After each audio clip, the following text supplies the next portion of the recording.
تو اچانک ہوا یہ اس طریقے سے ہے کہ نواز شریف صاحب نے جب یہ بیان دیا کہ پارٹیوں کے ساتھ جو اتحاد نہیں کیا جائے گا، سیٹ ایڈجسٹمنٹ نہیں کی جائے گی، اس میں کاف لیگ تھی، استحکام پاکستان پارٹی تھی، باپ گروپ تھا، اور اس کے علاوہ MQM تھی، یہ 4 پارٹیاں تھیں، اور ANP تھی، اور مولانا فضل الرحمان صاحب کے ساتھ تو ان کا اتحاد مکمل ہے۔ بیسیکلی جب بات انہوں نے کی تھی کہ اتحاد نہیں کیا جائے گا، کوئٹہ کے اندر کسی پارٹی سے اتحاد نہیں کیا جائے گا، وہاں پر مولانا فضل الرحمان صاحب اور باپ گروپ جو سب کا باپ ہے اس کے ساتھ جو معاملات طے ہوئے، کوئٹہ بھی گئے تھے، تو وہاں پر جو صورتحال سامنے آئی تھی، اس کے بعد جو باپ گروپ ہے اس نے اپنی شکایت لگائی کسی جگہ پر، پھر اس کے علاوہ جہانگیر ترین خان صاحب جو ہیں، علیم خان صاحب جو ہیں، انہوں نے وہاں پر شکایت لگائی، جہاں لگانے کے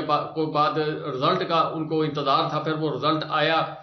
شہباز شریف صاحب کو بلایا گیا، ذرائع کے مطابق ان کو پھر سمجھایا گیا، اس کے بعد نواز شریف صاحب کی ملاقات ان لوگوں سے ہوئی ہے، جس میں پھر کاف لیگ کو 3 قومی کی اور صوبائی کی وہ 6 مانگ رہے تھے، اب اس کے اوپر 6 میں سے کتنی وہ قبول کی جاتی ہے۔ باپ پارٹی کے اندر نواز شریف صاحب کے متعلق اختلافات جنم لیے ہیں، اس کی وجہ مولانا فضل الرحمان صاحب KPK اور بلوچستان کے اوپر نظر لگا کر بیٹھے ہوئے، وہ کہتے ہیں کہ KPK کے اندر گورنر اور وزیر اعلیٰ میرا ہونا چاہیے، اور اسی طرح بلوچستان کے اندر گورنر میرا اور وزیر اعلیٰ میرا ہونا چاہیے۔ اس کے اوپر باپ گروپ جو ہے اس کو تحفظات تھے، پنجاب کے اندر استحکام پاکستان پارٹی جو ہے اس کو تحفظات تھے، سندھ کے اندر GDA اور MQM کو تحفظات تھے۔ ان سارے تحفظات کو لے کر وہ شکایت لگانے بڑے دفتر گئے ہیں، بڑے دفتر سے پھر شہباز شریف صاحب کو جس طریقے سے بھی میسج کنوے کیا گیا، میسج کنوے کرنے کے بعد انہوں نے آگے نواز شریف صاحب کو میسج دیا، میسج کے بعد پھر ان کی ملاقات ہوئی ہے۔ علیم خان صاحب جو ہیں وہ اور کچھ بیان دے رہے ہیں، نواز شریف صاحب کے ساتھ ان کی ملاقات ہوئی ہے، اور اس کے بعد شہباز شریف صاحب جو ہیں ان کی جہانگیر ترین خان صاحب سے ملاقات ہوئی ہے، اور باپ پارٹی جو ہے وہ اب جو ذرائع کے مطابق خبر آ رہی ہے جس کا تعلق انور اللہ کاکڑ صاحب سے اور زین بگٹی صاحب جو ہیں ان کا بھی تعلق باپ گروپ سے ہے، یہ سارے لوگ جو ہیں یہ اب ویٹنگ لسٹ کے اندر تھے، تو اس میں سے ایک دھڑا جو ہے وہ پاکستان مسلم لیگ کے ساتھ اتحاد کرنا چاہتا ہے، اور دوسرا دھڑا جو ہے وہ اپنی آزاد حیثیت رکھنا چاہتا ہے۔ تو آنے والے دنوں کے اندر یہ قطرہ قطرہ جمع کر کے نواز شریف صاحب کو بتایا جا رہا ہے کہ آپ اس طرح کامیاب نہیں ہوں گے جب تک آپ اتحاد نہیں کریں گے، پھر آپ کی جو صورتحال آن گراؤنڈ صورتحال ہے وہ خراب ہے، اس لیے آپ جو ہم آپ کو کہتے ہیں اسی طریقے سے آپ عمل کریں گے تو ہم آپ کو سپورٹ کریں گے، ہماری سوچ اور فراست جو بھی ہم نے آپ کے متعلق استعمال کی ہے وہ ہمیں جواب دیتی ہوئی نظر آ رہی، کیوں جو KPK کے اندر منظر نظر آ رہا ہے، جو سروے رپورٹیں جو ہیں وہ پیش کی گئی ہیں بڑے دفتر کے اندر، تو اس کے بعد وہاں جو میٹنگ ہوئی ہے اس اچھا سامنے آیا کہ پاکستان کی عوام عمران خان صاحب کے ساتھ کھڑی ہے، اور جو انٹرنیشنل اسٹیبلشمنٹ ہے اور یہاں کے طاقتور حلقے ہیں، اور بذات خود نواز شریف صاحب ان کا گزر اوقات بسر اوقات جو ہے وہ مشکل نظر آ رہی ہے، نواز شریف صاحب نے ان کے ساتھ ملاقات کی ہے۔ علیم خان، نعمان لنگڑیال، اون چودھری اور اسحاق خاکوانی جو ہیں،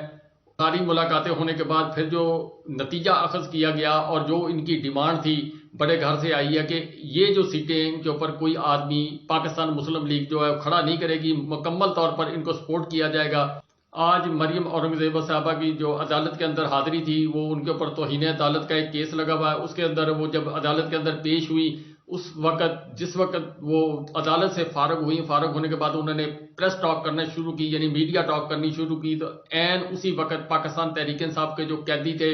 سیاسی قیدی جو اب کئی ماہ سے 6 8 ماہ سے وہ اندر ہے، ان کی گاڑی آگی کر وہاں پر جو نعرے لگائے انہوں نے،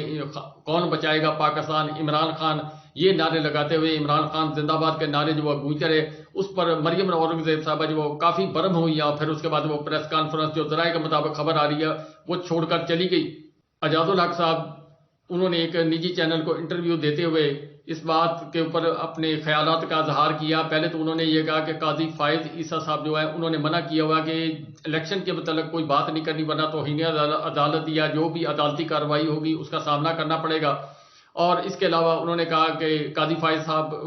عیسیٰ صاحب کا حکم ہے کہ اگر الیکشن کے متعلق بات کرنی ہے تو آپ اپنے گھر والی وائف سے یا اپنے گھر میں بیٹھ کر بات کریں، باہر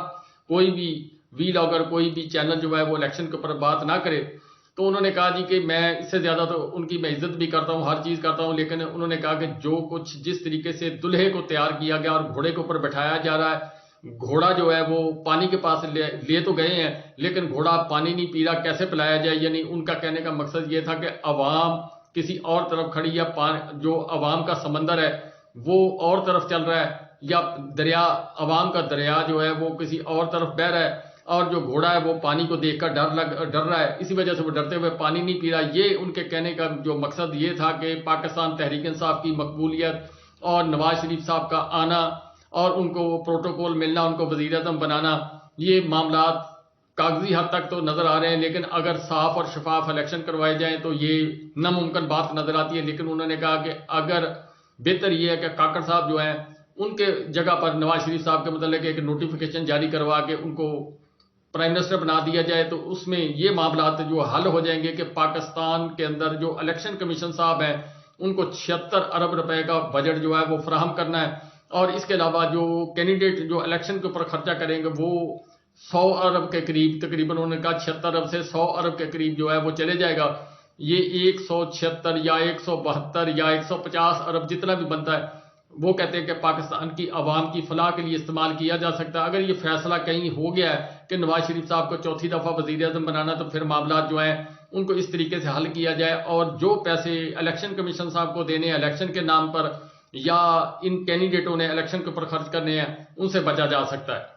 ایک کیس جو معزز سپریم کورٹ کے اندر قاضی فائز عیسی صاحب جو ہیں انہوں نے ایک بینچ تشکیل دیا ہے جو بھٹو صاحب کی پھانسی کے متعلق جو کیس ہے وہ اس کو سنیں گے، اور اس کے یہ 2011 کے اندر